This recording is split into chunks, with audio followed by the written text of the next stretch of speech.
maji nanywa ya kanjo yako ya chupa za mapambo, nalipia mtoto wako elimu ya bure ya juu, unanipa ya bure lakini ya utu. Oh no. So nitapata wapi majibu ya maswali? Mahindi lienda wapi? Pia shilingi ya shule za msingi. Paula mtume, mbona jela usimtume? Lazima abuniwe tume.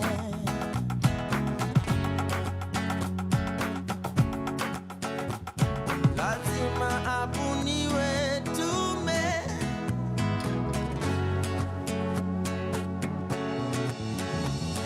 Mapenzi ndizo hali mabasa tulificha kwa kabati.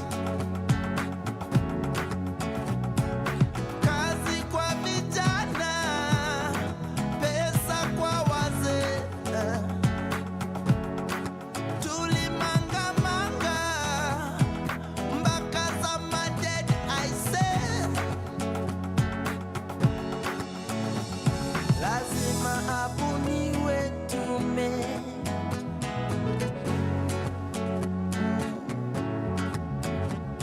Lazima abuniwe tume. Oh. Sheria. Oh. Sheria. Sheria. Fuata. Sheria. Sheria. Oh, oh. Sheria. Yeah, yeah. Fuata. Sheria. Sheria. Sheria. Oh, oh. Fuata. Sheria. Sheria.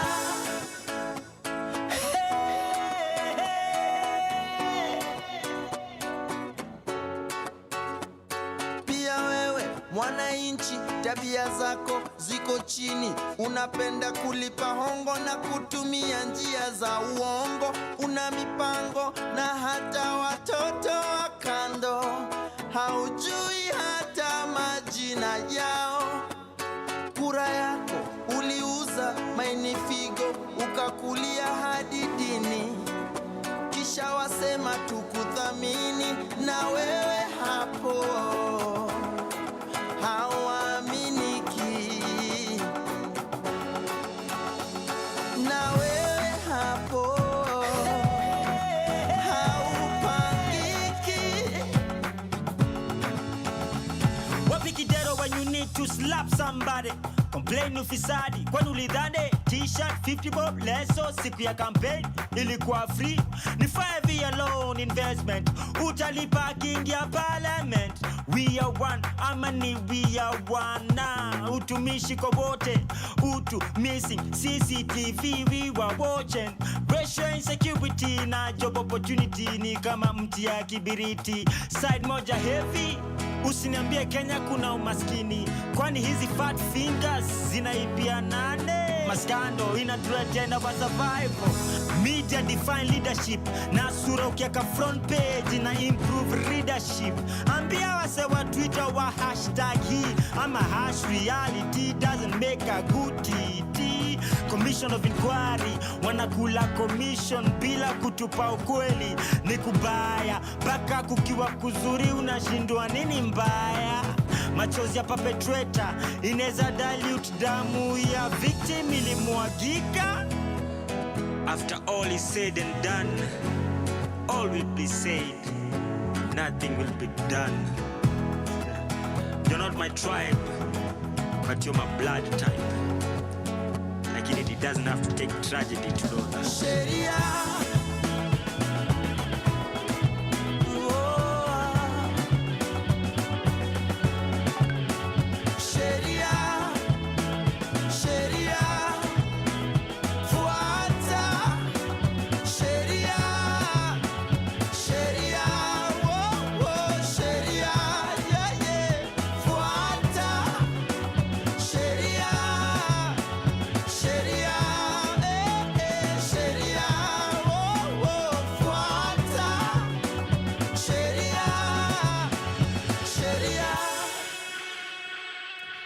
Good evening, karibuni sana to all the criminals and traitors in our midst. I don't think I've moved on from that, you know.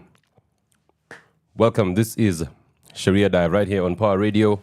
And today, we're talking about Ruto's cabinet decisions. We're going to be looking at some of that. What exactly does the Constitution expect with regards to those who are in cabinet? Is there actually a legal issue in reappointing people that were already dismissed from the cabinet? That's what we're going to be looking at today. But I just want to take this moment to welcome you back to the show. Are you out there? You're safe, you're well? Why don't you give us a shout out on at Pawa Radio and at James K. WaNjeri on the socials? And of course, if you're watching these on YouTube, you can just give us a shout out on the chat. I think we have a live chat ongoing. Yeah. Cool. Now, today, I hope you don't have the power losses we were dealing with last week. KPLC was really sabotaging us, but here we are. Also, I'm just going to be updating you on what's been happening this week in Kenya, even as we talk maandamano. What has the government been doing? What has happened in the courts? Kenya is in an interesting season and time. And there's just so much happening. But the purpose of this show is to educate you on the law, and so that you and I can have a discussion about the future of this country. So let's get some music, and then when we come back, we first do a rewind. We try and see what exactly happened this week. Let's go. Pawa Radio. Tune in and power up.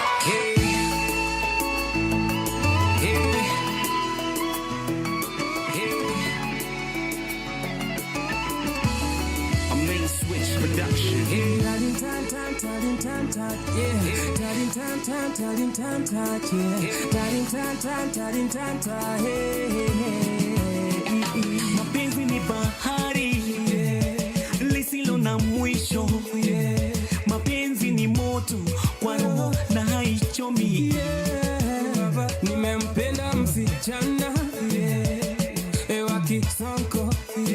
Mi humona kwenye ndoto usiku nikiwa ghetto. Uishi runda kwetu ni dandora. Kuna rusho makombora na kumeja wakora. Lakini je anakupenda? Najua we unampenda. Basi nenda pole pole, siku moja utampata. Penzi wangu never leave me. Penzi wangu rende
We all need love, we all need affection.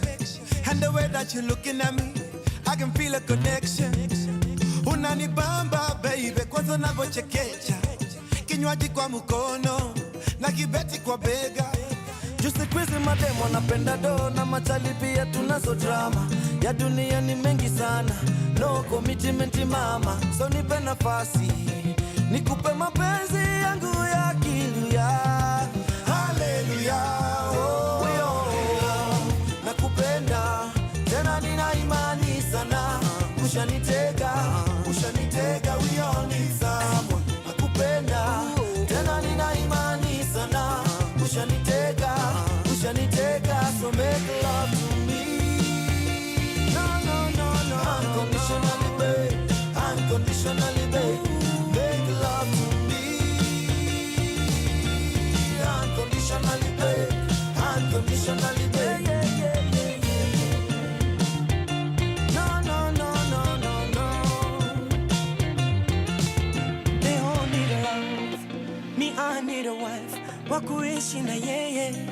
Fata vijana utakufa mapema, magonjwa yamejaa.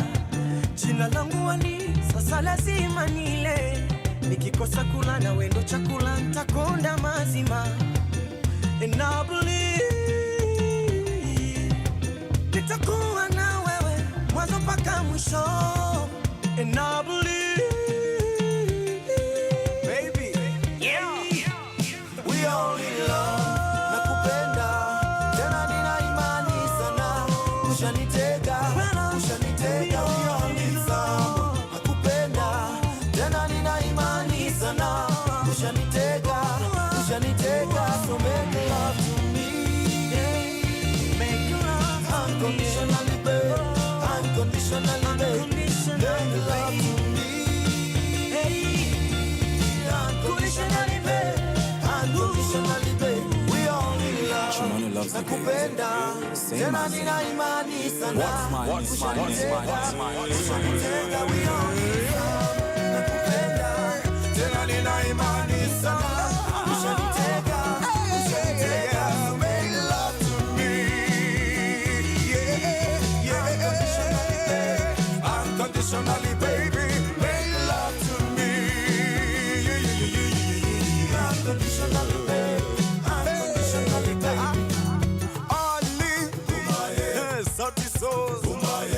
East Africa, Tanzania, Kenya, Kigali, Bujumbura, Kampala, Kinshasa. Hey yo, Dar es Salaam. This is our keyword. South Soul. Okay, kanta Loi kutoka Nairobi.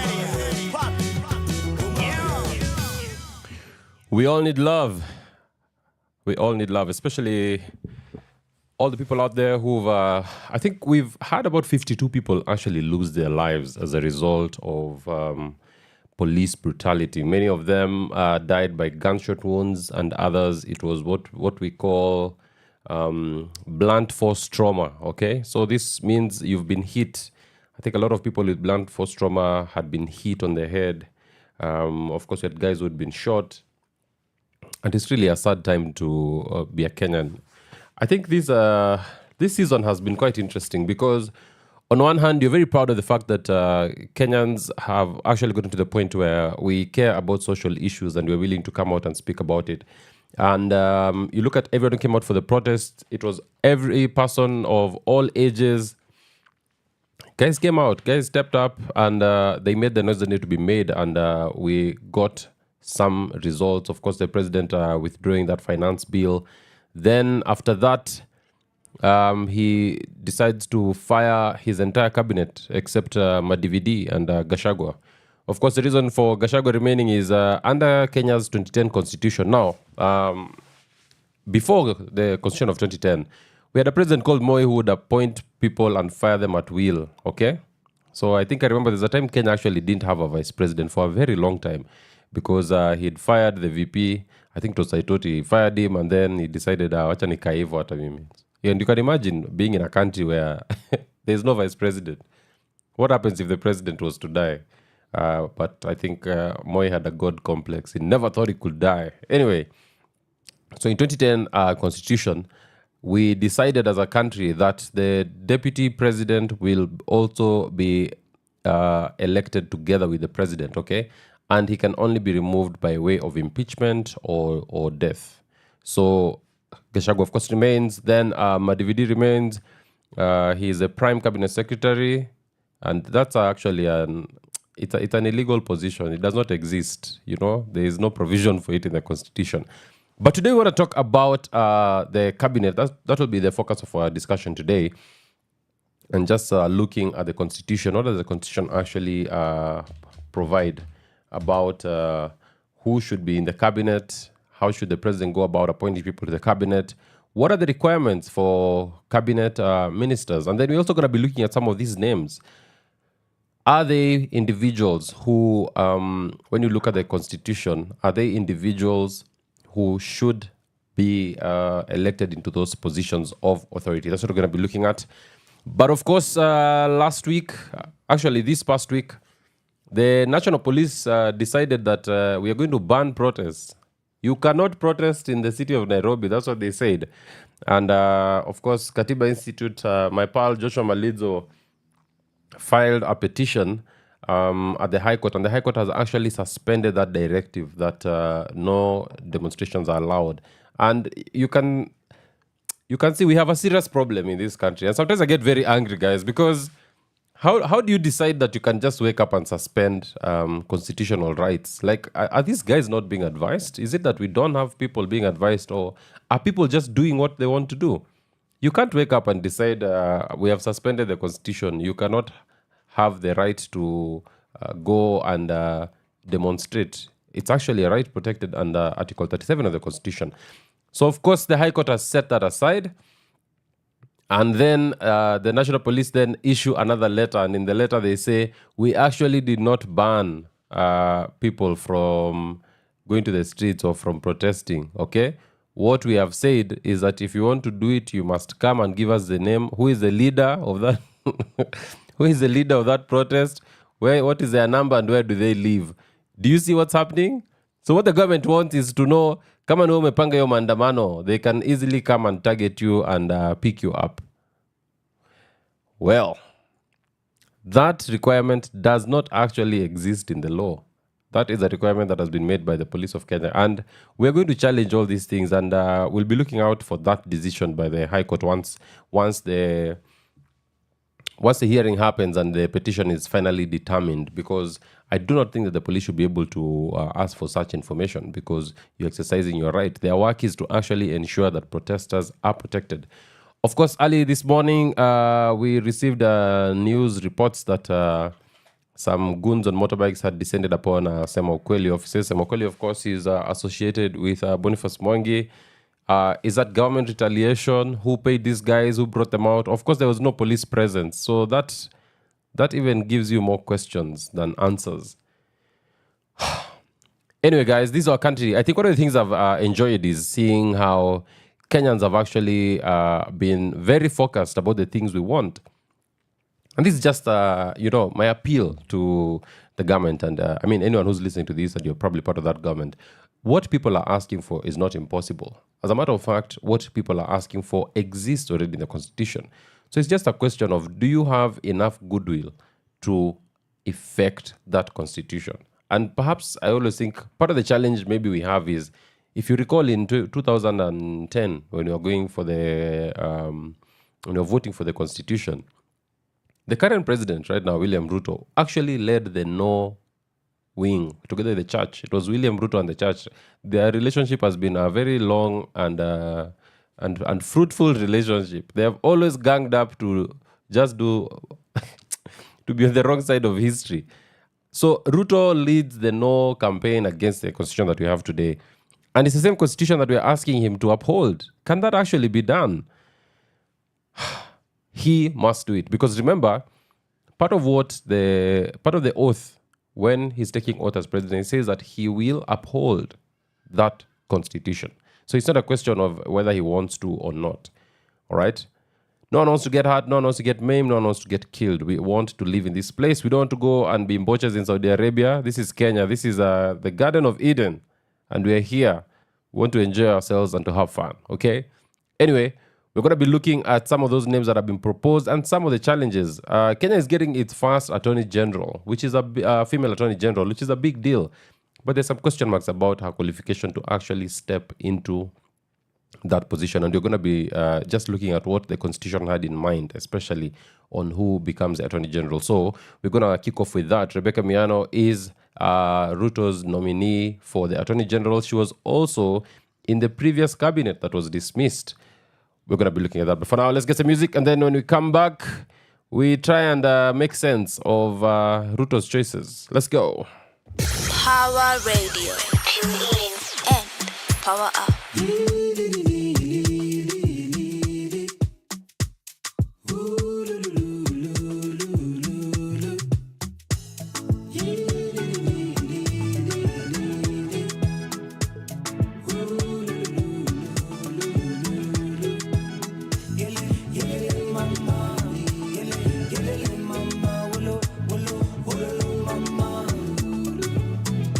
Kosa si kosa, makosa ni kurudia.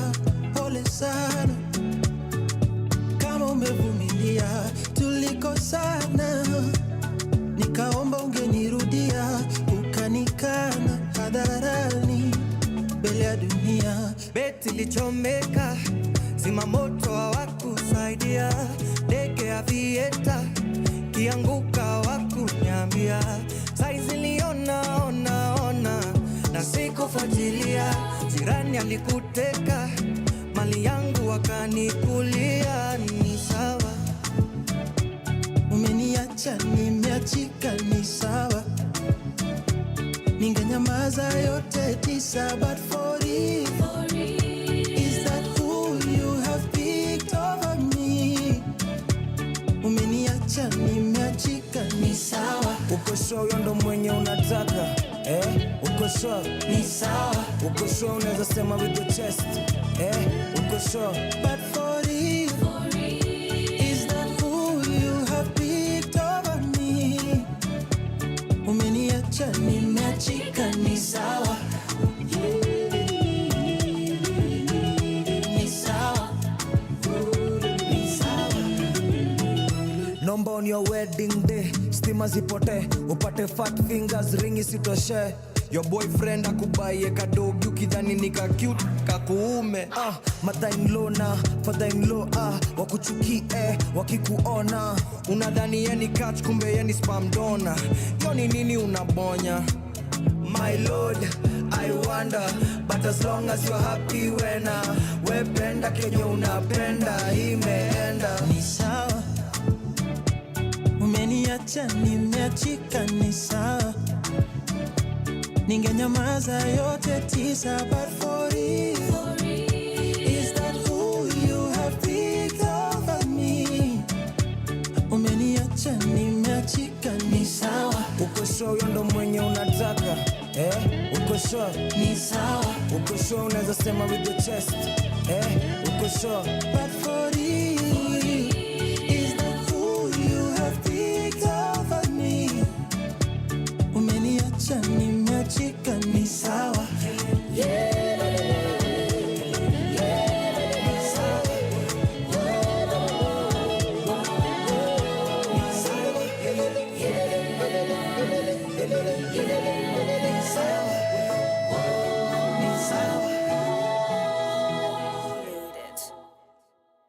From sunrise to sunset, all day and night. Power Radio. So blessed, never stress na finesse hizi shida, kila zikiniona zinapita, niko pilka pilka, mali nahitajika sijafika, stop asking mbona nimeficha, na kama umelala basi boy and with the acid na watu wa kuchoma picha, nadai kuivisha kujijenga furthermore, nadai ku get madogo have madepu furthermore, nika on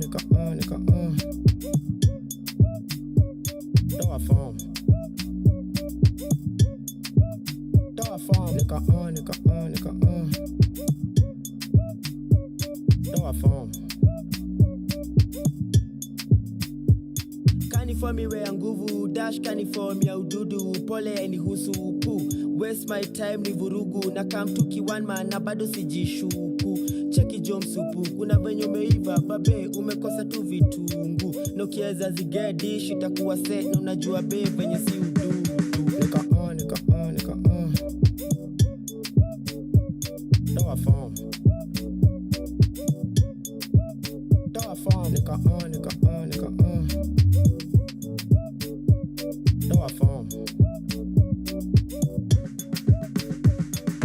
True, kama liko juu, fika bei ndugu. Kangumu basi ora by shoe. Kazi kwako utadu. You had one job, I never came through. I swear man, I'm on a mission now. You know Chris Tiger pull the crowd. Niki kam, nina die my thou. Nika on and you know what I'm about. What's that? Nika on. Toa form. Nika on. Toa form.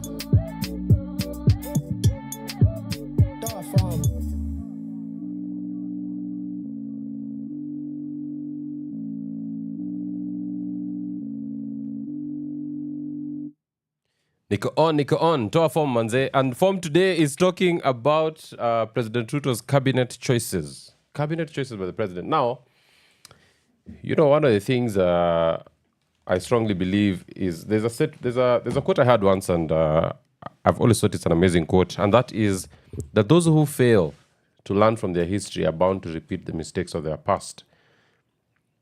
Now, when you look at the constitution-making process in Kenya, all right, one of the questions you have to ask yourself is, why is it that we have certain clauses within that constitution? Okay. Today, I hope I can just give a very small explainer on why we find that there are certain things in the constitution.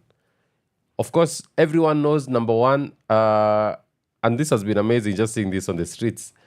Article 1 of the Constitution says, all sovereign power belongs to the people of Kenya and shall be exercised only in accordance with this Constitution. That is a very serious statement. And that statement simply says that if you do anything or if you govern this country in a way that is not in accordance with this Constitution, then you have violated the Constitution. And when you violate the Constitution, you cannot then be trusted to uphold it. Sawa. Now, Article 10 of the Constitution of Kenya provides the national values and the principles of governance. So what we are saying here is that as a country, these are the values that we have, all right? But number two, these are the principles that should guide us in matters to do with governance. And of course, governance means that there are people you've given power or you've given authority, all right? And you've told them, you've given them it's actually a responsibility. You've given them a responsibility to hold power and authority on behalf of Kenyans. And those people have to be bound by certain principles, okay? And the Constitution at Article 10 is very clear. Those values and principles, they bind all state organs, all state officers, all public officers, and all persons whenever any of them, number one, applies or interprets the Constitution, 2, enacts, applies, or interprets any law, or 3, makes or implements public policy decisions. So now when you move from that, under Article 10.2, the national values and principles of governance include, okay, this is not an exhaustive list, but they will include, number one, patriotism, national unity, sharing and devolution of power, the rule of law, democracy, and participation of the people. Then, human dignity, equity, social justice, inclusiveness, equality, human rights, non-discrimination and protection of the marginalized, good governance, integrity, transparency and accountability, and sustainable development. All right? Which means that even, for instance, when the president is now having to appoint the cabinet, the people he appoints have to be people who can actually meet that threshold. That threshold that has been set in the law, they can meet it. If they cannot meet it, then it means that that appointment has been made in contravention of the Constitution of Kenya. Sawa, so far so good. Now, about I think a week ago or 2 weeks ago, the president dissolved his cabinet. And when you look at the president's speech, part of what he says is there are questions of accountability, there are questions of transparency. People had lost confidence in his cabinet, and therefore he was dissolving that cabinet. Now, one of the questions that has come up is, can the president actually fire these guys and then bring them back in the same government? Now, I'd like to read you, I came across a tweet by Peter Wanyama. Of course, Peter Wanyama is an advocate of the High Court, and he's a guy who actually vied to be the LSK chairperson the other day. Okay, so this is what Peter Wanyama says. There's also a legal minefield that the president is working on. The 2010 Constitution provides elaborate and fundamental principles of governance that bind him. Having publicly declared that there are suitability, organizational, and governance problems with CSs in his cabinet, and he proceeded to fire the CSs, he cannot conceivably renominate them as CSs. There are constitutional clauses on trust in public offices, leadership, governance, and core values that will be tested in a petition of the High Court. And according to him, he says that if this question is to land before a judge who has strong jurisprudence, okay, they can issue conservatory orders saying the decision to renominate the tainted CSs back to the cabinet, they stay that decision. They say, no, you cannot do that. Now, for sure, a case will be filed on this matter, on this matter of the CSs, okay? A case will clearly be filed in court, and the court will now actually help us understand, can the president actually go ahead and do what he has done? Now, let's go to the function of the president. Under Article 132 of the Constitution, Article 132.2, the president shall nominate and with the approval of the National Assembly appoint and may dismiss, number 1, cabinet secretaries in accordance with Article 152. Number 2, the Attorney General in accordance with Article 156, the Secretary to the Cabinet in accordance with Article 154, Principal Secretaries in accordance with Article 155. We're just gonna keep our attention on that cabinet bit and not necessarily go to the rest. And now, for you to be appointed to the cabinet, it means this is a presidential decision. I think one of the questions I saw is, why can't people apply? I mean, it is possible. It's possible for people to apply, and it could be done. But remember, the people that the president puts in his cabinet, these are the people he has decided, I have confidence in these people. These are the people I want with me, and I believe that they can help me to actually get my mandate. You know, these are the campaign promises I made to people, and these guys can help me do that. Now, under Article 152, the cabinet consists of the president, the deputy president, the attorney general, and not fewer than 14 and not more than 22 cabinet secretaries. The attorney general is actually not a cabinet secretary. He's not a CS. That's a separate office. Now, the person who's been nominated as the attorney general is Rebecca Miano. And I think a lot of people are shocked that, what? You mean Rebecca Miano is a lawyer? Yes, Rebecca Miano was actually admitted to the bar in 1991. Okay? However, questions have arisen about her suitability. While she is an advocate of the High Court, and that means that on that basis, then she can be an attorney general because she's a lawyer. Kenya's law is also very clear on who can be an attorney general. What actually is the requirement for attorney general?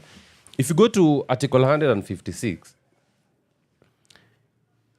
the attorney general is a person. If let's look at Article 156.3. The qualifications for appointment as attorney general are the same as for appointment to the office of Chief Justice. Okay?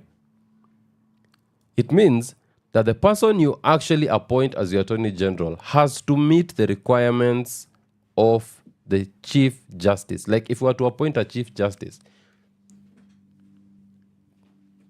those requirements that we'd put for a Chief Justice are the requirements that also the Attorney General nominee should have. So it's not simply a question of you're our wakili and so here is a job. Now, part of the challenge for Rebecca Miano is, while she is an advocate, she's not been in active legal practice because she did a bit of legal practice and then she went corporate. She joined Kengen. She was a company secretary. She was a legal officer there.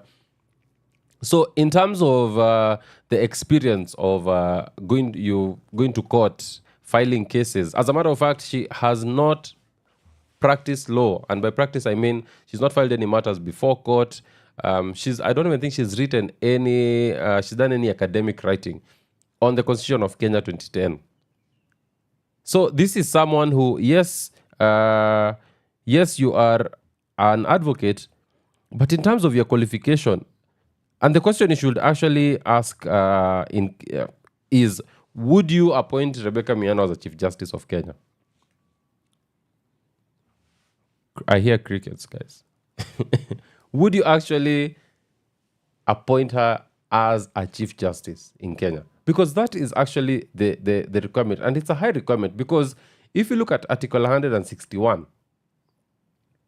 okay, when the Chief Justice is being appointed, the requirement for that Chief Justice is very, very high.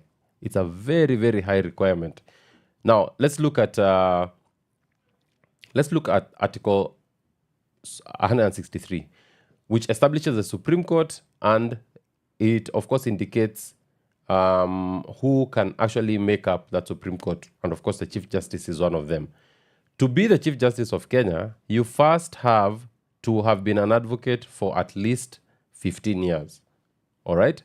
Then, you also must have a distinguished career, whether in academia, whether in practice. Those are the requirements. Is this a person who meets that qualification? In all honesty, I actually do not think, I do not think so. I do not think that she meets that qualification. Look at, let's go to, msiseme ni kuingilia Miano. Let's look at Article 166, 3. The Chief Justice and other judges of the Supreme Court shall be appointed from among persons who have, number 1, at least 15 years experience as a Superior Court judge, or at least 15 years experience as a distinguished academic, judicial officer, legal practitioner, or such experience in other relevant legal field. So guys, let's talk, what actually does distinguished mean? I have I have a dictionary here. Okay?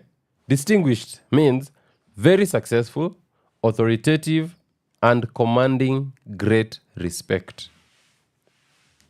Do you think that defines the Attorney General nominee? Is she an authority in legal matters? Does she command great respect? Let's get some music.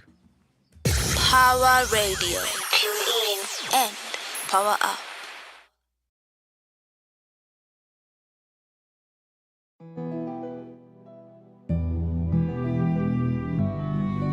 Ona vile tunachezwa, vile tunabebwa.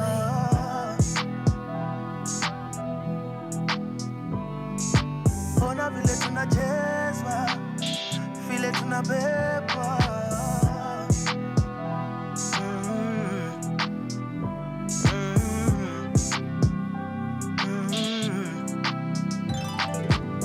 Lingori anadai wachana na patika. Told me that nitaka supu with the baby girl. So nikajipa na mimba akanipachika. Kisha kaniruka kipetero kiesu. pesa nikipiga namba mteja hapatikani, tadhani high jump na yeye Olympian. Nikiwa napanga kumuonyesha kwetu, aliniruka tu kipetero kiyesu. Naishi pale Kasana hawa mapacha, 5 years bila the dad na sijam hata. Wakivunja kitu niulize nanya na chapwa, wanarukana tu kipetero kiyesu. Refari wana refari, wana vile tunachezwa, vile tunabebwa. Refari wana refari, wana vile tunachezwa, kipetero kiyesu. Wakaapa wakishapata mamlaka, mahitaji wananchi watapata. Waliposhinda ni skendo juu ya sakata, ruka mwananchi kipetero kiyesu. Waliungana eti hiki chama chetu ndio tutatumia kujenga taifa letu, lakini siasa si watu nyemelea tu kisha kurukana kipetero kiyesu. Wakirudi huku tena piga debe, tunawapea mizigo zote wabebe. Watazilipa hata madeni kwa pede, kwa bado twarukwe kipetero kiyesu. Refari wana refari, wana vile tunachezwa, vile tunabebwa. Refari wana refari, wana vile tunachezwa, kipetero kiyesu. Athletes hujidai wazalendo, kata kuchange citizenship kugeto, lakini juu ya hisi asa na magendo wanatokwa tu kipetero kiyesu. Wasanii wana make ngoma na bidii, toka manyu kama mpaka wenye jina bigi. Ngoma ikiblow unadhani pesa ni mingi, MCSK ni kapetero kwa Yesu. MCs utaka kolabo na picha, wanabatizwa, wanaoshwa, wanafichwa. Wakiambiwa femi wanalikuzika, wanakanaga tu kipetero kwa Yesu. Refari wana refari, wana vile tunachezwa, vile tunabebwa.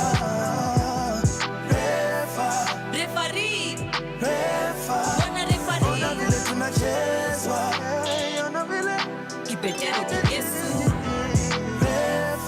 Refari wana refari, wana vile tunachezwa, vile tunabebwa. refari wana refari, wana vile tunachezwa, kipetero kwa Yesu. I'm in trouble, I'm in trouble. Red flag on the door.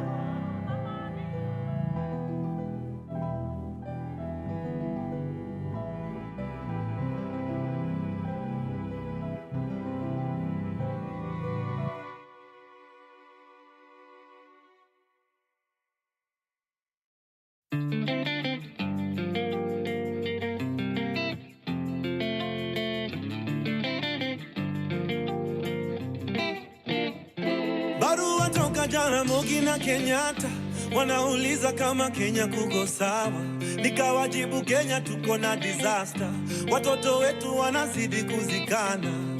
Na Tomboya ameshika tama, alituacha kama angali kijana. Je, angekuwa mambo yangekuwa sawa? Ndivyo walivyopanga Maulana. Deni mulizoacha bado tunalipa, na tumekopa zingine China. Tukajenga reli pia barabara, zilizobaki watu wakasanya. So tujiangalie, tuko pabaya leo kuliko jana. Sikio la kufa halisikii dawa, tuko kwa Twitter tunajibizana. Tujiangalie bane, tuko pabaya leo kuliko jana. Tusipoziba ufa tutajenga kuta, tusake zetu tungali vijana. Waumini kwa matrina, pasi kwa bima, kushoto fungu la 10 sadaka kulia. Ndio maana mbele ya kanisa mheshimiwa anakula sakramenti kabla ya raia. Siku za mwisho zimeshawadia, na revelation inatuambia hii generation inachoma picha, ni generation yetu. So tujiangalie, tuko pabaya leo kuliko jana. Sikio la kufa halisikii dawa, tuko kwa Twitter tunajibizana. Tujiangalie, tuko pabaya leo kuliko jana. tusipoziba ufa tutajenga kuta, tusake zetu tungali vijana.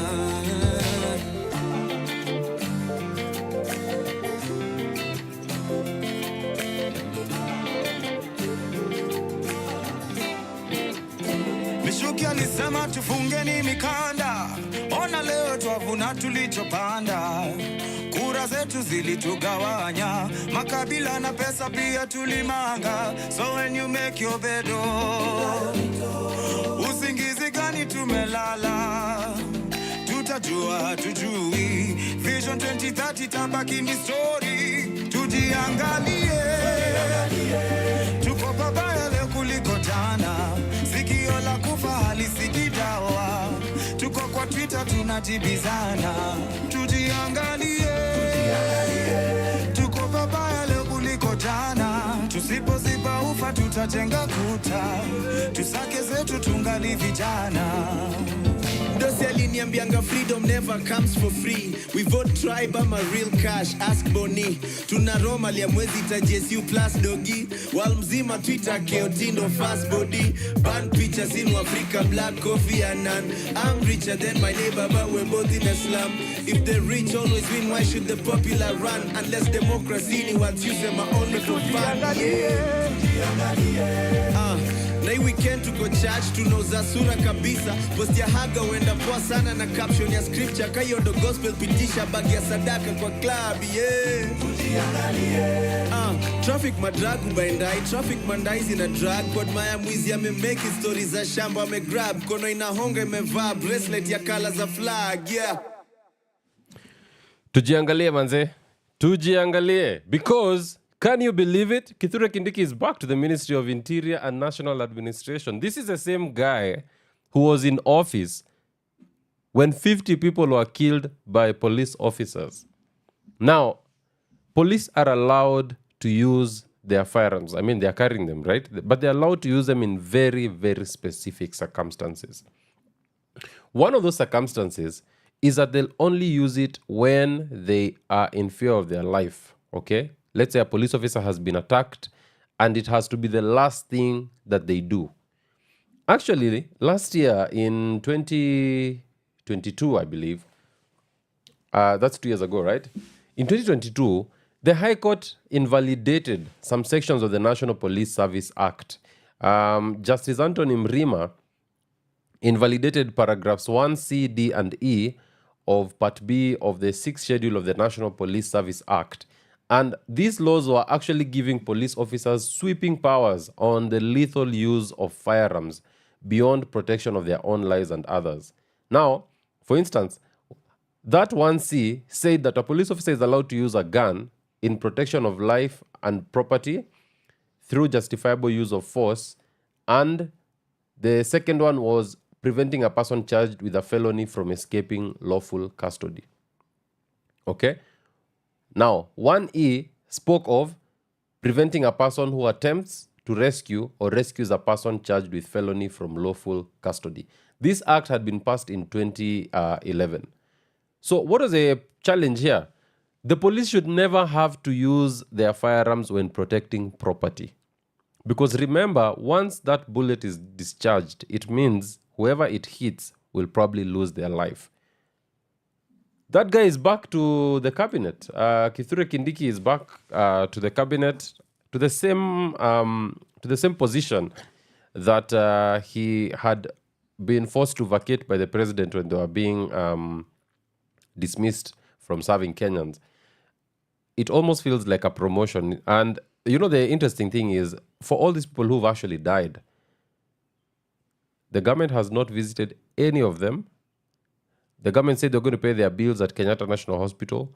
Those who are at Kenyatta National Hospital are complaining about the quality of care that they're receiving.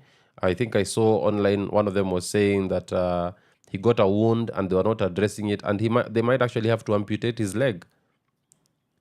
So there's actually, it looks like there's no willingness from the government to actually take proper responsibility. And one of the funny things is, we were in court last week. No, actually this past week, I believe it was on Wednesday. Now, the police had arrested some protesters, about 109 of them. and had brought them to court. And they were charged with being drunk and disorderly. Yeah, believe it or not. Now, almost all of them said that they had been beaten by police and they had different injuries. But they also lost their property because what the police would do, once they arrest you, they would take your phone and smash it on the ground. Okay? Now, the magistrate tells them, if you are injured, go back to that police station and report that you are injured or the police broke your phone. Then the OCS will come here and give me a report as to what happened. And I think one of the people actually asked the magistrate, you want me to go back to the same place where I was brutalized and to report to them that they have brutalized me? How do I even know that I'll go there and I'll come back? But the magistrate said, my power is limited. There's only so much I can do. Anyway, Kithure Kindiki is back after overseeing a campaign that violated the constitution, overseeing the death of over 50 Kenyans. I think over 200 have been injured. Countless property has been destroyed and lost. But yes, that's our president for you. Just look at the comments here. Damaris says, the assumption is that the president has read the constitution. I'm starting to doubt. If he has, he needs to go back to it and do a refresher. LOL. And DJ CJ was here earlier with the hip hop show. Fantastic. He says, I'm inclined to agree with Damaris. Ruto is going by his own version of the constitution. Remember, if you want to give us your feedback or you want to ask any questions about some of the things we're dealing with today, you can do that by, if on YouTube, you can use the live chat, which guys are using, or you can reach out on the socials at Pawa Radio, at James K. WaNjeri, and I'm going to be seeing that, and we'll just go ahead and read some of those comments or answer some of those questions that you may have. Of course, the other person who's been appointed, this is a new person, Deborah Mulongo Barasa.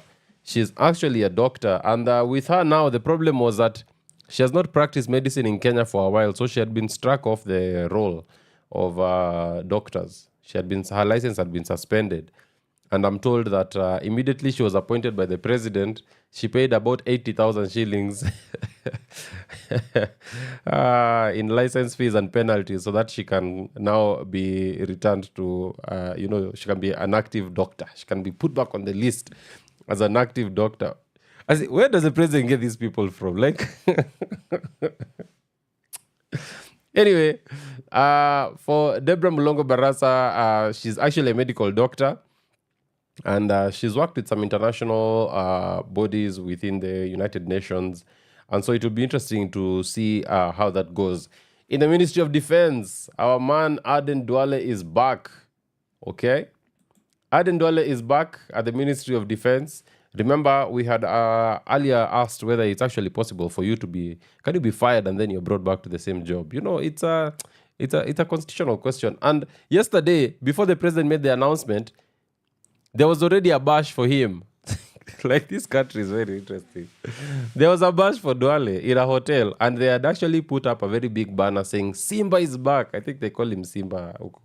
Are there lions in Northeastern? Anyway, guys, that's just with a light touch. But they had already started the bash even before the president made the announcement. Can you imagine this?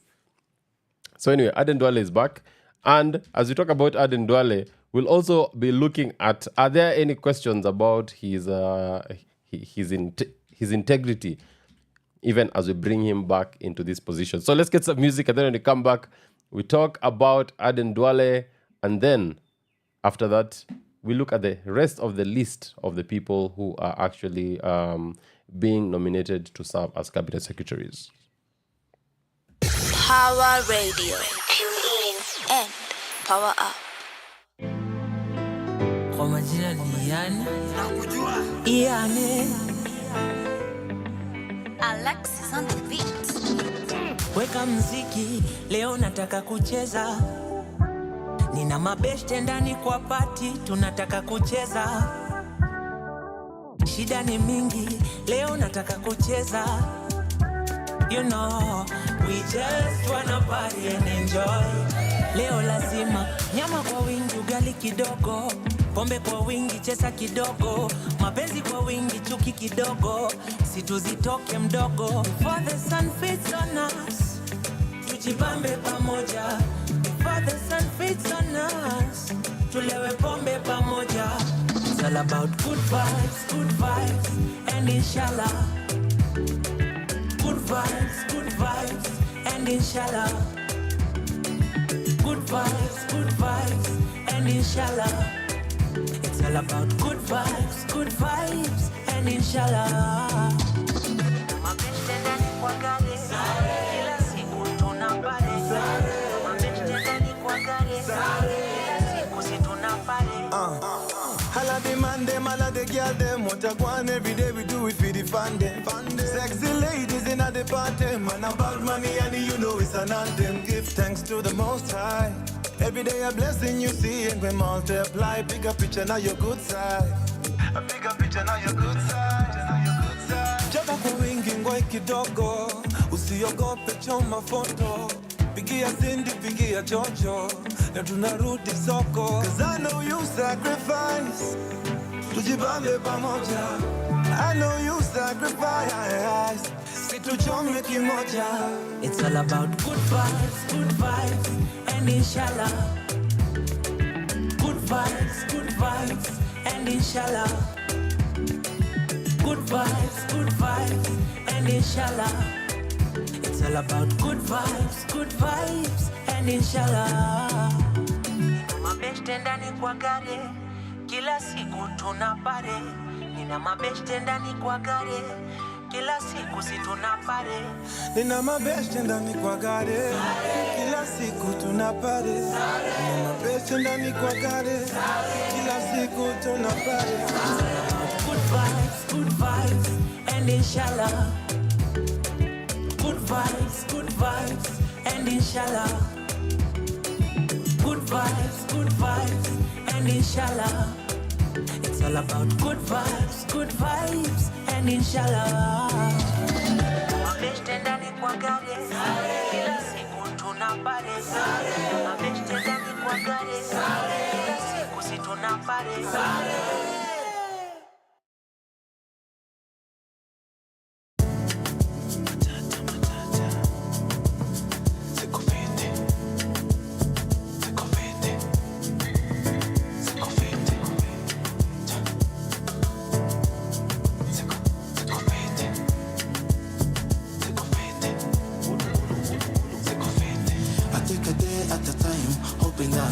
Things will be over, and I step at a time, hoping he will show up, Nikioma. I've been on a tough road for so long that I need over. My mind game got to be so strong, I fight like a soldier. Long days, long night, a man still see a champ in the mirror. Always gonna be alright, cause mama gave a birth to a winner. Life faking it for lemon, it I squeeze, make some lemonade. Now his streets with a mad demon, I'ma pull up with some grenade. Sicko, sicko fit, sicko, sicko, sicko fit, sicko, sicko fit, sicko, sicko, sicko fit, sicko, sicko fit, sicko, sicko, sicko fit, sicko, sicko fit, sicko, sicko, sicko fit.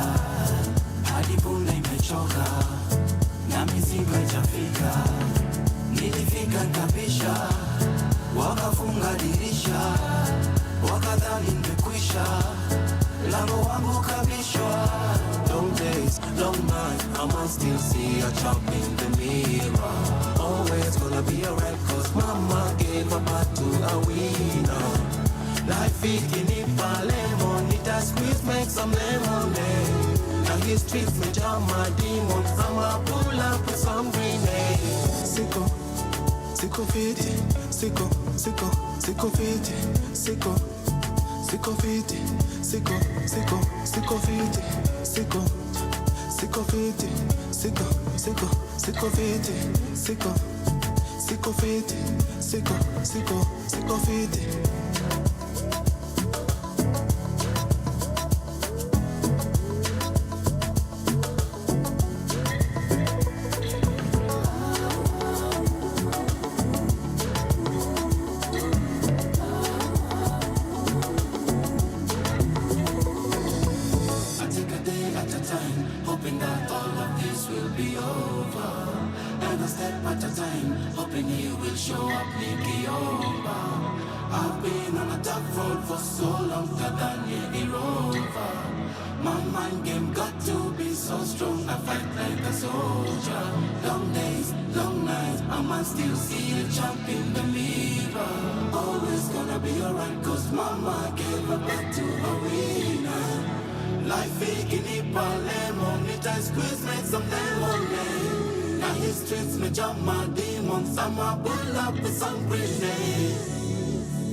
Let's squeeze those lemons, guys. Now, one of the guys who's been brought back to the cabinet is Davis Chirchir. This guy is like Ruto's guy, yani. Eh? Now, you'll remember that Uhuru Kenyatta actually fired Davis Chirchir from the cabinet in the previous government. And, of course, Ruto brought him back. Now, Chirchir's time in government has not been very, very rosy or very clean, okay?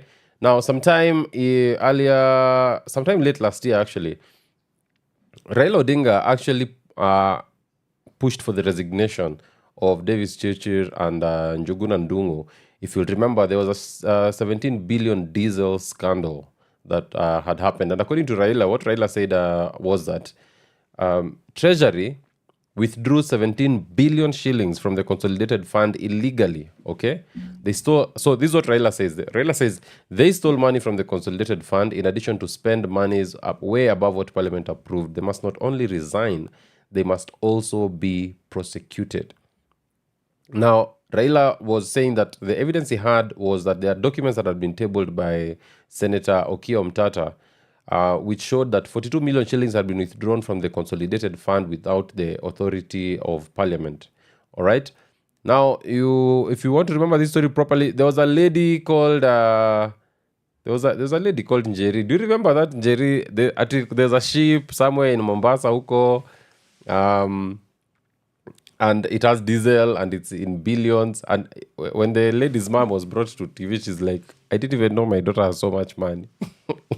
She was just discovering the rest of us.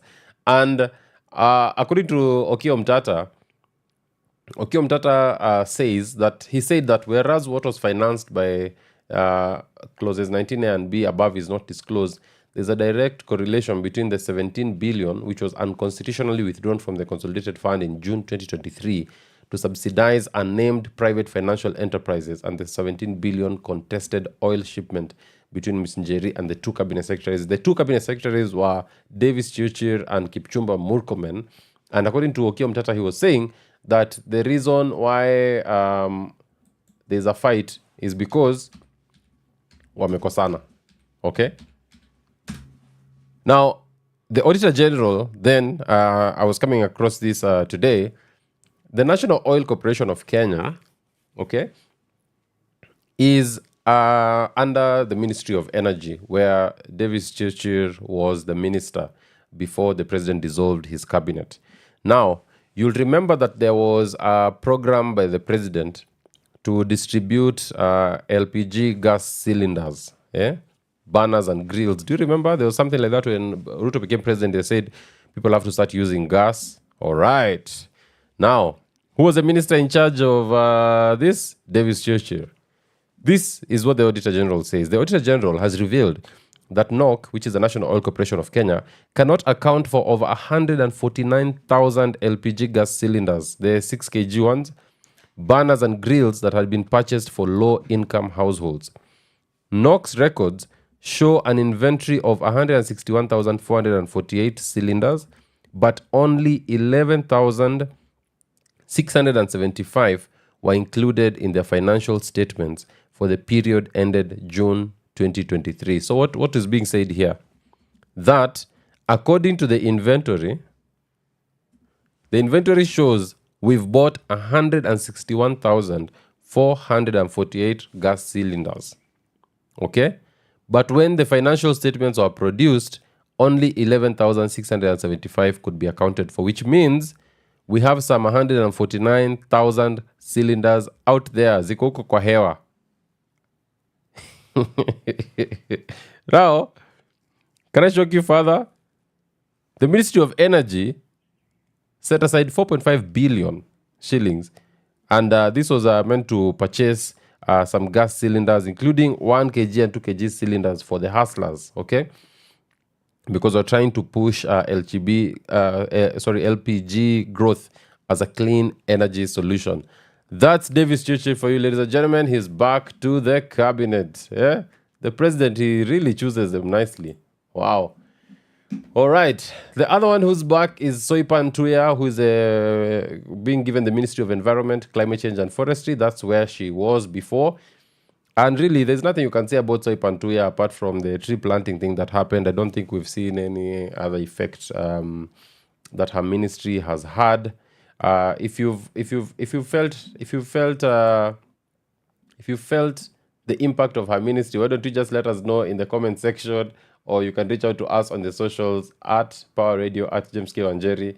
I do not have much to say about her except the fact that she's been brought back.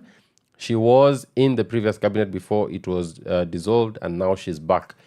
One of the shocking appointments is of Eric Muga. Eric Muga is being appointed to the Ministry of Water, Sanitation and Irrigation. And this guy is 32 years old. I think that would make him the youngest cabinet secretary for all this bunch. Okay? Eric Muga. And according to his LinkedIn profile, he has a Master of Science degree in Civil Engineering, Water Resources. He got that from the University of Nairobi, where he was between 2018 and 2022. Then he also has a Bachelor of Science degree in Civil and Construction Engineering. He got a first-class honors. This is what he put. I can neither confirm nor deny. And he got this at the University of Nairobi in 2011 to 2016. Part of his experience is that he has been an assistant project engineer for Water, Sanitation and Development Project. And he was an assistant project engineer for Kimawasco. And he was a design engineer for Kenya Town Sustainable Water and Supply Sanitation Program. Sawa. Hapo ndio tuko. That's all I can say about Eric. Not much actually is known about him. And I think this was one of those appointments by the president just to try and appeal to the young people, the youth. Okay? Sawa. The next person is one Julius Migosi. Julius Migosi has been appointed to the Ministry of Education. Now, Julius Migosi's case is very interesting because Mr. Julius, and his other name is Ogamba. He's called Julius Migosi Ogamba.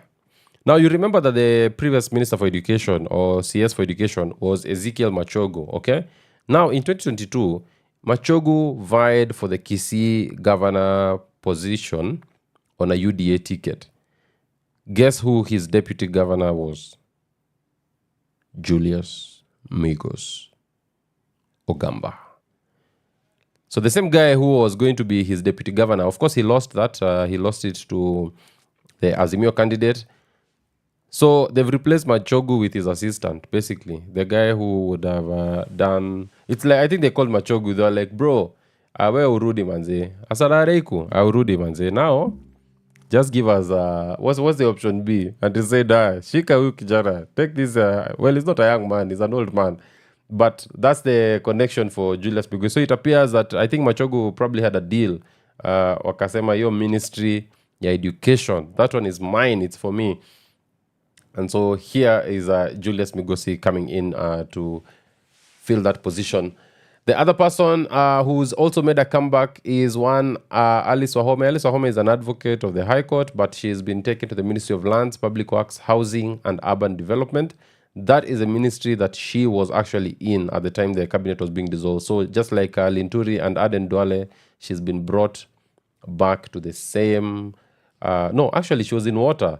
There was a guy who we don't even know who was in lands, and he's just disappeared. Who was that guy? Minister alikuwa chini ya maji bana.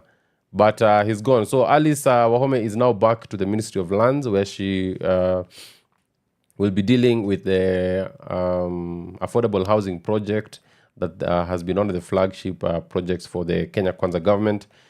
Then we have one Andrew Karanja. Dr. Andrew Karanja is coming to the Ministry of Agriculture and Livestock Development. And duru za kuaminika zinasema Dr. Andrew Karanja is actually the PA to Mithika Linturi. How is the pressure? Let's get some music. Power Radio.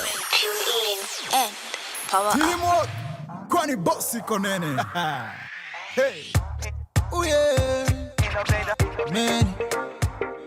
Usipime mwanaume. Oh yeah. Jamani. Here we go again. Usipime mwanaume. Here we go again. Oh yeah. Jamani. She say she don't want no problem. She had my last song. That was a ringtone. Now me sit again in the church. Before ni talk, just give me a reason. Yeah. So tell me what a man got to do to be next to you. Yeah. Oh, tell me what a man got to do to hold on to you. Yeah. Stuck you when they watch our semi na kufana wewe. And the way that you fly, I cannot deny. Nitalipa ndege. Stuck you when they waseme na kufana wewe. And I cannot deny way that you fly, nitalipa ndege. Man, I got to tongo in time. Usipime mwana. I got to tongo in time. Oh yeah, man. I got to tongo in time. Usipime mwana. I got to tongo in time. Oh yeah, man. I got to tongo in time. Usipime mwana. I got to tongo in time. Oh yeah, man. I got to tongo in time. Usipime mwana. I got to tongo in time. Man. Usipime mwana. Oh yeah, man. Usipime mwana. Your body shaped like an hourglass. Mtoto tam like a bananas. Making night boy want to bad bananas. Was I so nanan girl? So tell me what a man got to do to be next to you. Yeah. Oh, tell me what a man got to do to hold on to you. Yeah. Stuck you when they watch our semi na kufana wewe. And the way that you fly, I cannot deny. Nitalipa ndege. Stuck you when they waseme na kufana wewe. And I cannot deny way that you fly, nitalipa ndege. Man, I got to tongo in time. Usipime mwana. I got to tongo in time. Oh yeah, man. I got to tongo in time. Usipime mwana. I got to tongo in time. Oh yeah, man. I got to tongo in time. Usipime mwana. I got to tongo in time. Oh yeah, man. I got to tongo in time. Usipime mwana. I got to tongo in time. Man. Usipime mwana. Oh yeah, jamani. Usipime mwana. Yeah. Nobody's promised tomorrow, so give me a chance to say hello. Spend some time and money from Pacho with my boy. Yeah. Nobody's promised tomorrow, so give me a chance to say hello. Spend some time and money from Pacho with my boy. I got to tongo in time. Oh yeah, I got to tongo in time. Usipime mwana. I got to tongo in time. Usipime mwana. I got to tongo in time. And I boy, I got to tongo in time. Pacho, I got to tongo in time. Teamwork, I got to tongo in time. Video one, yeah, I got to tongo in time. Ooh yeah.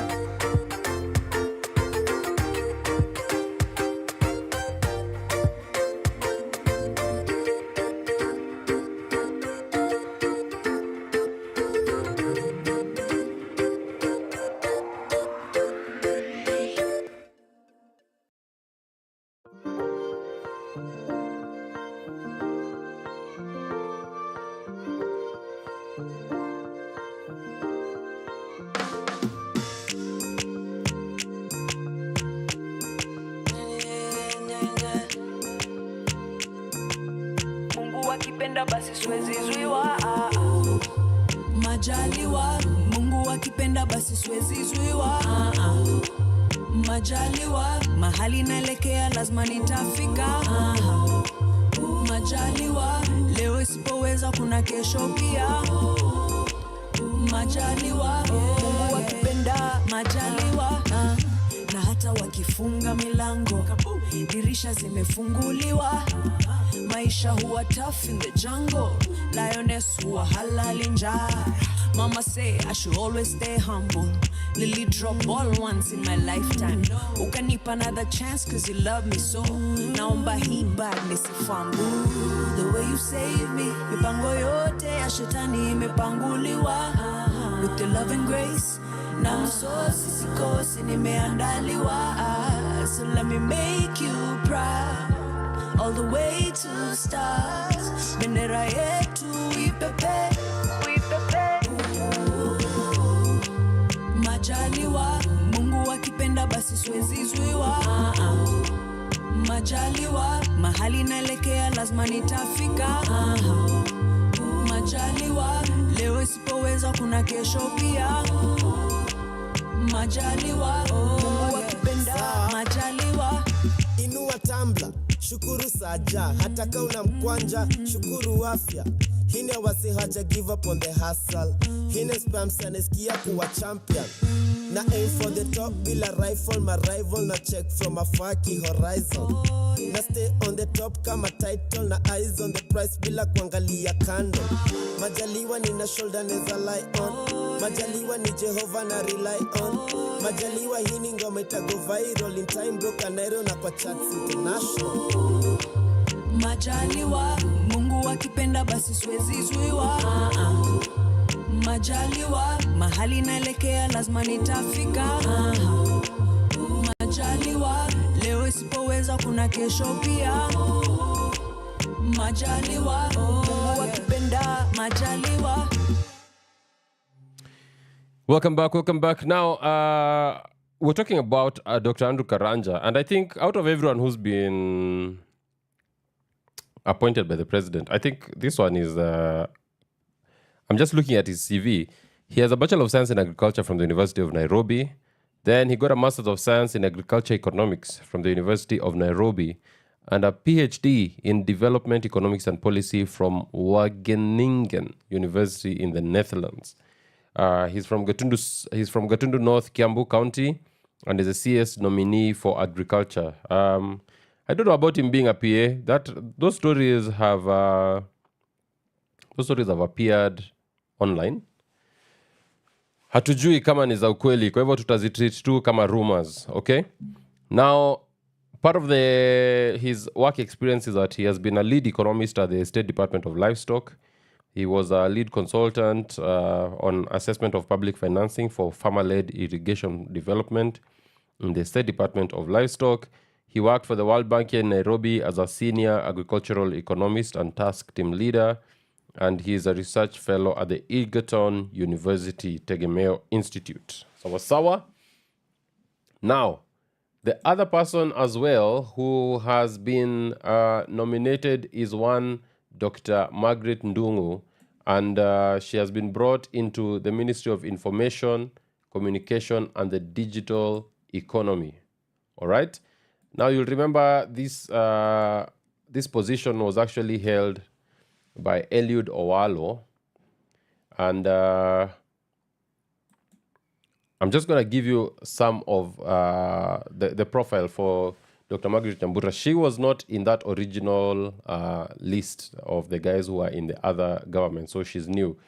Now, she holds a PhD in Information Systems from the University of Nairobi, and in her doctorate, she was exploring how new technologies contribute to the quality of life for low-income households in Kenya, integrating insights from both information systems and development studies disciplines.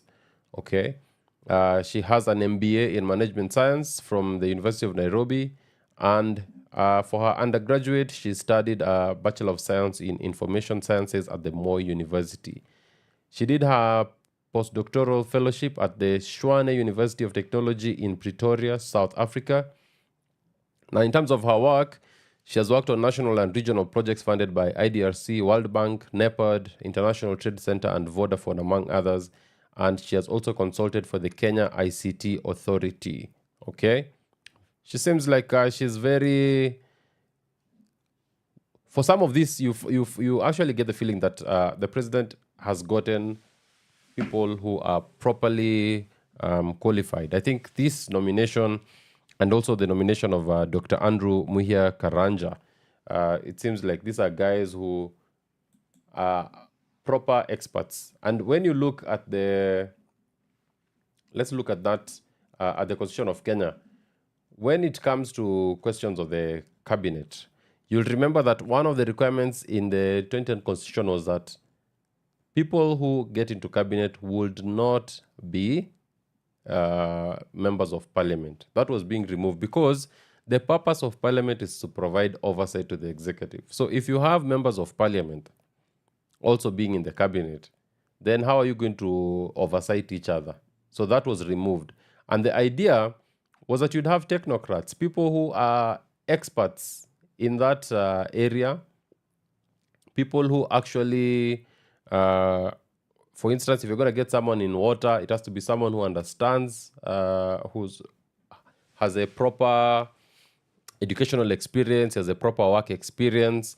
And so because of that, they're able to serve the country. And because they are not in parliament as well, then in their work, they're able to focus on the one thing that they're doing. But one of the questions that has actually arisen about President Ruto's cabinet is this. If you look at the numbers, the distribution of the tribal mathematics, it seems to be skewing heavily in favor, for instance, of Central. Because let's look at this. What you'd call Mount Kenya, you have Dr. Margaret Ndungu, you have Rebecca Miano, you have Andrew Karanja, you have Alice Wahome. Those are 4. And then, and you have Kithure Kindiki, okay? That's 5. And of course, you have Eric Muga, who is, I believe he's from Meru as well. So you have 6 out of 11 going to Mount Kenya. Murima, as a truthful man would call it. Then, what does that mean then in terms of distribution? Because remember, the president is under an obligation to ensure that he distributes these positions in a way that is seen as being fair and in a way that brings everyone together. Because remember, the president is actually a symbol of national unity. Part of his work is to ensure that the appointments that are being made, they are not skewed in tribally in favor of one tribe or one community or a section of the community against others. Of course, these are only 11. We'll be seeing more next week. I think one of the ways Ruto has decided he'll be dealing with these protesters is just take it slow, Give it to them in batches, to just try and slow them down. So we'll see what that looks like. We're going to get some music, and then when we come back, I'm going to be just checking out some of the reactions online from people once this cabinet came out. What have people actually been saying?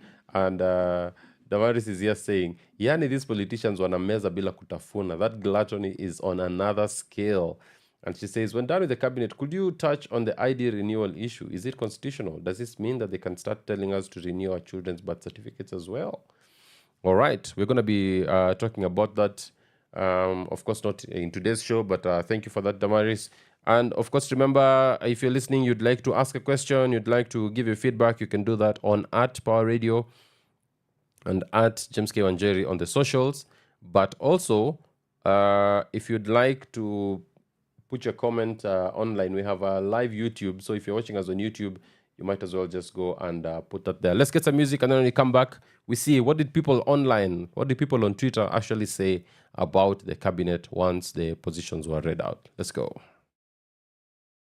From sunrise to sunset, all day and night. Pawa Radio. So fine na kwangu umenimaliza mimi so why lie nachanganya kikuyu kilami ndo niko shy situpige moshi mbili after hapo utakuwa high ati ni ngoma zangu tu ndo zinafanya skie fine ngoma zangu tu napitisha na skiza magi yo, napenda ukismile my baby you're so fine, unakwanga umenimaliza mimi so why Pawa ready, tune in and power up.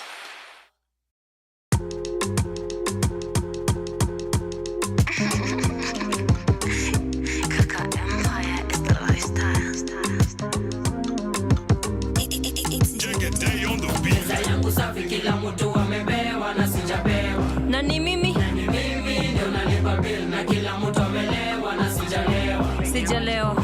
Sijalewa. Yangu safi kila mtu amebewa na sijabewa. Na ni mimi ndio nalipa bill na kila mtu amelewa na sijalewa.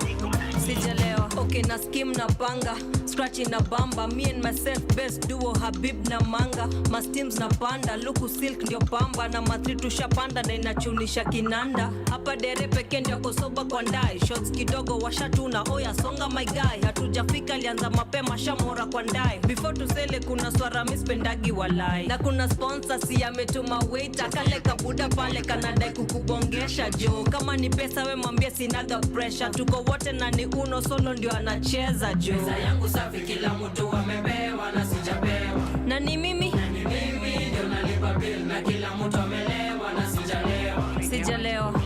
Pesa yangu safi kila mtu amebewa na sijabewa. Na ni mimi ndio nalipa bill na kila mtu amelewa na sijalewa.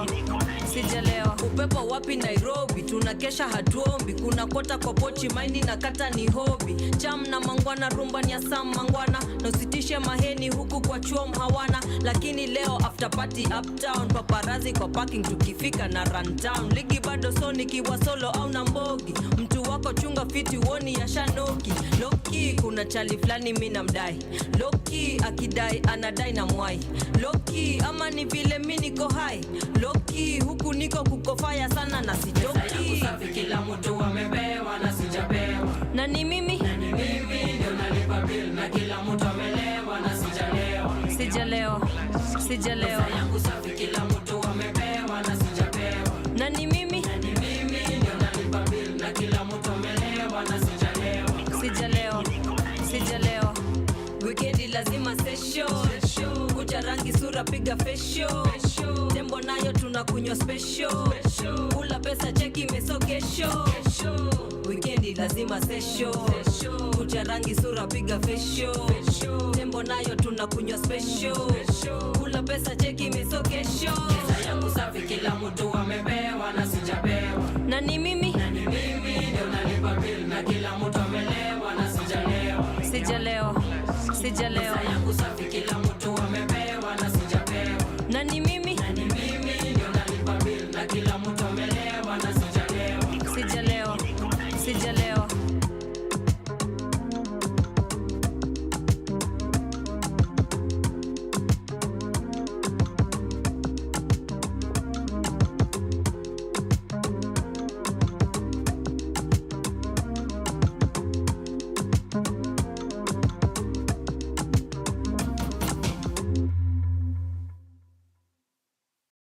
If you cheat on me, I cheat on you, tunarudiana. If you play me, I play you, tunasameana. Kwa majina ni yani? Nakujua. Yani. Yeah. Siku hizi love imekuwa nipe nikupe, uko na nothing to offer, basi shughuli wejipe. Tena siku hizi love, no strings attached, we can be friends with benefit or in an open relationship. Ukitoka uende dunda, mi naweka bash kwa nyumba. Uko na mbaba juja, mi niko na mama runda. You have a bestie, I have one too. Ukinicheza nitakucheza tu. Here for a good time and not a long time. If you cheat on me, I cheat on you, tunarudiana. If you play me, I play you, tunasameana. Mapenzi ya siku hizi, new school kama CBC. Mapenzi ya siku hizi, hatufuatani ABC. Nasikia weni player, nice to meet you, I'm the coach. Na niko ready kushare, in case you just don't know. Kitabu unasoma, ni mimi nimeandika. Ukicheza local, mina cheza Europa. Tit for tat is a fair game. Kaweni player, baby, tuko the same. Vachezi mchezo yendele tujue nani Messi. Ukitoka uende dunda, mina weka bash kwa nyumba. Uko na mbaba juja, mini kona mama runda. You have a bestie, I have one too. Ukinicheza, nitakucheza tu. Here for a good time, and not a long time. If you cheat on me, I cheat on you, tunarudiana. If you play me, I play you, tunasameana. Mapenzi ya siku hizi, new school kama CBC. Mapenzi ya siku hizi, hatufuatani ABC. If you cheat on me, I cheat on you, tunarudiana. If you play me, I play you, tunasameana. Mapenzi ya siku hizi, new school kama CBC. Mapenzi ya siku hizi, hatufuatani ABC. The less I say about that song, the better. Cool. Now, what are some of the reactions online? Edwin Dande said, random thoughts having digested the cabinet nominees, it does not inspire confidence. President Ruto appears very confused and also held hostage somewhere. Why appoint half the cabinet unless it's a chess move? Why not appoint the other half? Just call Raila to submit his names and make a call. Why reappoint people you just dismissed recently? And finally, the president is not committed to the bold pro-governance change that we seek. The process does not inspire confidence at all. I've also seen a tweet from Gitobu Imanyara who says that the contempt that President Ruto has for Kenyans is beyond description. This first batch of his lean, broad-based cabinet is most unqualified for the task ahead.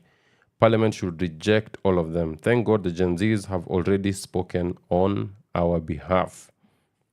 All right. There's a guy called Amakanji Thomas who says, thank you, President Ruto, for seeing it fit to retain the first Maasai woman cabinet secretary, Honorable Soipantuya, because she has done a lot in that docket. Kenya is better environmentally with her. Okay. Professor Alfred Omenya put out a tweet with a photo that says, all our pork is 100% halal.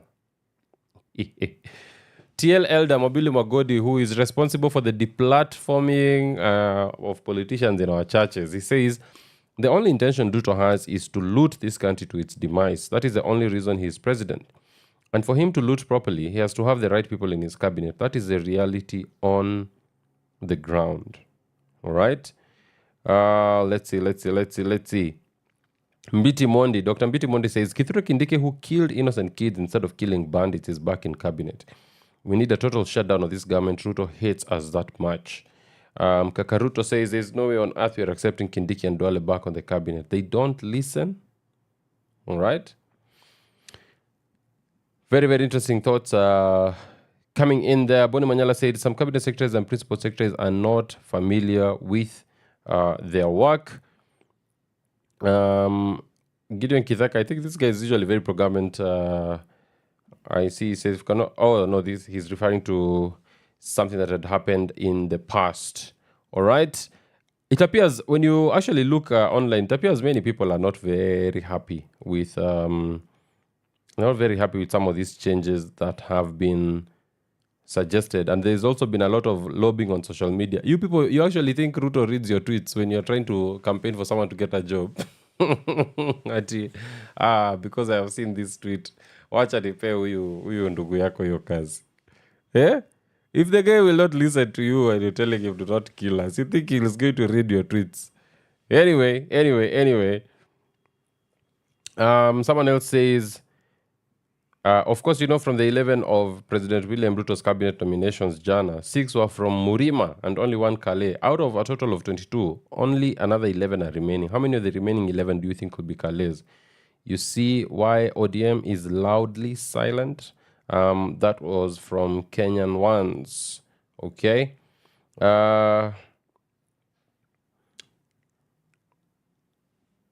Someone says to Paternity Tuesday, my people, it looks like Tuesday is not ending anytime soon. Then someone says the forthcoming demonstration against President William Ruto's reappointment of some cabinet secretaries is expected to be more vehement than the previous one. Kenyans are becoming increasingly wary of Ruto's deceitful behavior. Guys, this is our country and we love it and we're going to be here forever and ever. We're going to die here. But first we must live and live well. What are your thoughts on the cabinet so far? And what would you like to see in what comes after? I know there's been, I think you remember yesterday, Kalonzo Musyoka said that their side of Azimio will not be fronting anyone for the cabinet positions. Of course, it looks like the Raila camp ODM will actually be getting some people into the cabinet. So there has been another handshake. And Raila is a man of handshakes. He had a handshake with Baba Moi in the year 2000. He had a handshake with Kibaki in 2008. He had a handshake with Uhuru. And now there's a handshake with Ruto. So there's been a lot of negative reactions by Kenyans on that. And of course, the other argument is that, you know, if there's a way to bring people together and it will resolve the issues, that has been the argument, the counter argument that has been made. But you'll find that, I think, when you listen to a lot of the people who are on the streets protesting, what they're actually saying is, we're not looking for individuals. You know, this is not a Raila thing. It's not an Uhuru thing, a Ruto thing. We actually just want better governance. We want to be governed better. Because this week, the Auditor General has actually raised a lot of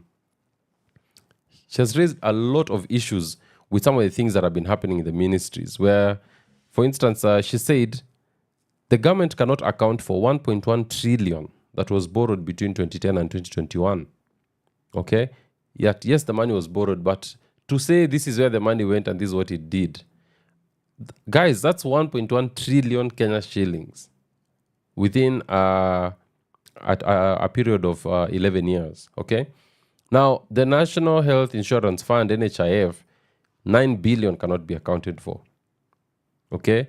Jomo Kenyatta International Airport built a roof that is leaking. It was 175 million shillings. National Youth Service cannot account for over 1 billion shillings. The Ministry of Health paid 766 million in salaries outside the official payroll. Now, NSSF has lost 67 billion shillings through fake payment claims. Okay? Then the Kenyan oil market has charged customers an extra 5.4 billion shillings in irregular delay charges between April 2021 and June 2022. Then we also learned the same NHIF that lost 9 billion, they also lost 368 million due to typing errors. Fertilizer that was donated by Russia to Kenya disappeared somewhere in the deep sea. Ile ilitoka Russia, ilitoka ikiwa yote, yenye ilifika Kenya, ilitoka wamegawa. So, where was that? And she also says Kenya's correct debt position cannot be told because of inconsistencies in the records that have been kept by the National Treasury. There is a serious issue and a serious challenge that the government actually needs to address, and that is that a lot of money is being lost. And I don't even think, because when you say lost, you know, for instance, if you lose something, it means you don't know where it is. But the unfortunate bit is that for government, the money is actually not being lost. There's budgeted corruption. There are people who know in that budget that is coming to my ministry, I will get X amount. And you have people who've become billionaires. They've never set up a business anywhere. They've never set up an industry. So how exactly are you getting there? And those are some of the challenges that people are actually really, really mad about. And we cannot continue like this. It has to end. It has to end. It has to stop. Because this country has enough resources for every single person. We have enough resources to have education to be free. We have enough resources for hospitals to work and the people to get proper health care. We have enough resources as a country to ensure that any person who calls themselves a Kenyan and who is within the borders of this country can access a good quality of life. But unfortunately, those in power, it seems like there's a concerted effort. It's like they come together and they agree how they're going to eat money together. And then what happens? We're told there is not enough money to do the things we want to do, so we're going to tax you more. That is the issue. And unless the president can actually deal with that, and that's a question of governance, then I think he's going to have a very, very unhappy time in office, because people are not going to stop demanding and agitating for better. We're almost coming to the end of this show, so let's get some music, and then when we come back, we can wrap it up. Let's go. From sunrise to sunset, all day and night. Power Radio. Girl, I think you look so good in my oversized t-shirt. Is it pink or is it blue? Ukitaka we t-shirt. All your life misunderstood. Hiyo yote ni maisha. Now they wishing they were you. Dancing in my t-shirt. Move your body, move your body. In my oversized t-shirt. Move your body, move your body. In my oversized t-shirt. Move your body, move your body. In my oversized t-shirt. Move your body, move your body. In my oversized t-shirt. Move your body, get closer. Morning baby looking sexy in my boxer. Sijana siku tulikesha. Iso beshi na room ya mwenye taosha. Bounce that bam bam bam bam. Have you ever danced with a dancer? Don't worry, any chance umepata. Bust down, don't stop, show off. Washa kimoja basi baby ndo to take off. Don't take it off, I like how you moving. Showing me that body. Say what you want, I'll give it to you, yeah. You don't feel like talking. Ooh, you take it down low. Bring that back, I wanna see some more, yeah. You know you look so fine, so fine. I wanna see you when you whine. Move your body, move your body. In my oversized t-shirt. Move your body, move your body. In my oversized t-shirt. Move your body, move your body. In my oversized t-shirt. Move your body, move your body. In my oversized t-shirt. I like it how you move this ass inside my Gucci shirt. Mina jua ukidunga utarudisha.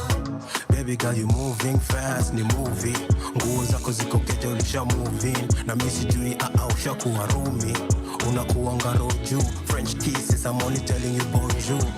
I like the way you move too fast. Come baby come, we can take it slower. If you like it, don't make it fast. If I don't, baby come, I don't want this over. Your body on me. Come baby come, show me how you play. We can go down night till today. You don't wanna leave, baby, that's okay. Like ready or not, here we go. Baby, please don't you leave me. Tell me you're not, tell me you go. I don't wanna live like this, no. move your body, move your body. Move your body, move your body. In my oversized t-shirt. Move your body, move your body. In my oversized t-shirt, baby. Move your body, move your body. In my oversized t-shirt. In my oversized t-shirt, baby. Oh, in my plain white tee, baby. Move your body, move your body. In my oversized tee, baby. Move your body, move your body. In my oversized tee, no, move your body, move your body. In my plain white tee, oh no, move your body, move your body. Oh no, no, no. Yes. Thank you so much for staying with us on this show. I hope we've learned a lot together. See you on Monday. We have this show on Monday as well, between 4 to 6. 4 to 6, yeah. 4 to 6 on Monday. But have a lovely weekend. Mazei Baridi, I don't know what's happening. What's happening, man? This is not the July we know. It shouldn't be this cold. But please watch out. Be safe. Please share your location with your people that are close to you.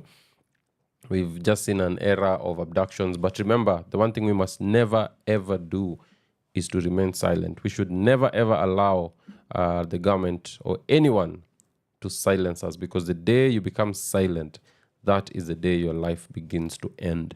So we will never be silent. We will speak up about things that matter. We will speak our truth. We will defend our motherland. And we will never stop. Have a lovely weekend. God bless you all. Tuko pamoja.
make it this far. Undeniable. We see the promised land from afar, and it's so beautiful. No, they can't touch the fire, and you know it's not in vain. Steady dripping through the pain. Oh, man. Steady rocking on the midnight train. Steady rocking on the midnight train. Oh Lord, oh Lord, steady rocking on the midnight train. Steady rocking on the midnight train. On the midnight Zion. Siku zazidi badilika, mengi yazidi kunipita jama. Oh no, maji yalipozidi unga, hawakudhani tutafika. It's unbelievable that we made it this far. Undeniable to see the promised land from afar. So beautiful, they gon' know who we are. They keep on walking in the rain. Kuna blessings in the pain. Steady rocking on the midnight train. Steady, ready, ready, ready. Steady rocking on the midnight train. Oh Lord, steady rocking on the midnight train. To Zion, to Zion, Zion. It's on our road to Zion. Nothing will ever deny us. Whatever it takes, keep on rocking. Whatever it takes, keep on moving. To Zion, to Zion, to Zion. Yeah, yeah, yeah, yeah, yeah, yeah. Rocking on the midnight train. Steady rocking on the midnight train. Oh Lord, steady rocking on the midnight train. To Zion, to Zion, to Zion, to Zion. Steady rocking on the midnight train. Steady rocking on the midnight train. Oh Lord, steady rocking on the midnight train. To Zion, to Zion.